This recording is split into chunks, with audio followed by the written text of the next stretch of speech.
Job face-off continues between students, parents, authorities. Karnataka Education Minister has said, and I quote here, verbal instructions given to give empty classrooms to students to change. SOPs will be released soon. Only verbal orders given to school administration for now, unquote. That's the big statement that has come in. A separate classroom, an empty classroom can be given to change for these girls. Listen into what the minister has said. We have told all our headmasters that the girls should be respected. So if they like, arrange a room to change their dresses. But a few girls, though we told them to change their dress in the rooms, some have changed their dresses in the outside the gate, which we also did not like it. Will there be an SOP on paper, so notification on paper? Definitely after getting the judgment of the High Court, and there are some PAL also on that. So getting the copy of the judgment, and on the basis of that, definitely SOP will be formed. I want to go across to Nabila Jamal for that. She's in Udupi. Nolan Pinto continues to stay with us. Nabila, this statement, do you think, is it really going to help lighten the tempers, which are extremely fiery right now? There are heated arguments taking place on the gate. And how will this statement really clear the confusion that is there amid parents, educational institutions, principals and students?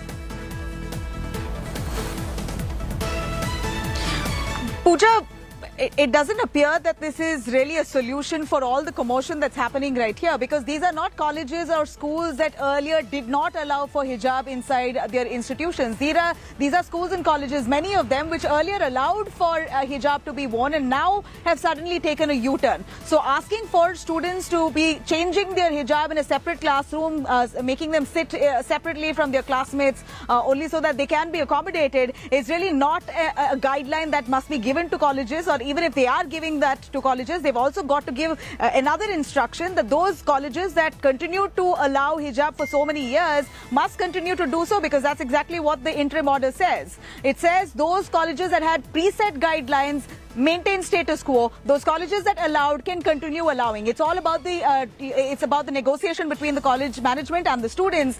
If they were continuing, they can continue to do so. If they weren't, then maintain status quo. That's the SOP that needs to be given out and alerted to these colleges that they, not all of them, fall under the same government, the High Court's interim order. It's just those with preset guidelines. That commotion needs to be ended. And even though they've placed Section 144 outside many schools and colleges, it appears that this commotion inside college is spilling over to the streets, and that isn't contained. And that, while the academic year is ending, examinations are just days away. That's what a lot of angry girls who were saying that they were not being permitted inside. Nolan, over to you now. What's the update coming in from the Karnataka High Court, while the minister says in Karnataka that there can be a separate empty room for these girls to change?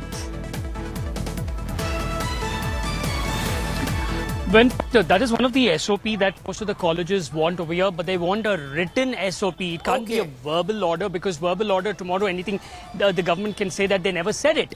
So that's one of the reasons why, in order to be play safe and be safe, they say that no hijab, no religious attire will be allowed inside, even though they were actually allowing students to enter with, in some colleges, that is, their hijab. But as of now, in the Karnataka High Court, Senior Advocate Kumar is actually focusing on the Education Act and also the order of uniforms that are allowed or not allowed for pre-university colleges. In fact, I just want to go back to what we were speaking earlier. He reads one guideline.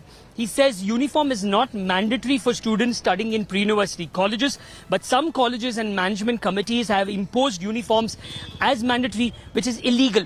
Prescription of any uniform is illegal. Then he goes on to add that it is not a rule, but it gives a statement of fact that no uniform is prescribed. And as Senior Advocate Kumar goes on to add further that I'm relying on this particular document to show that there is no uniform prescribed for PU colleges for the current academic Nolan, year. keep tracking all the latest, because this is a hearing that is still on. Remember, final orders have not been given, but the situation on ground is turning sensitive day by day. Nabila Jamal, Nolan, all our reporters have been tracking it daily.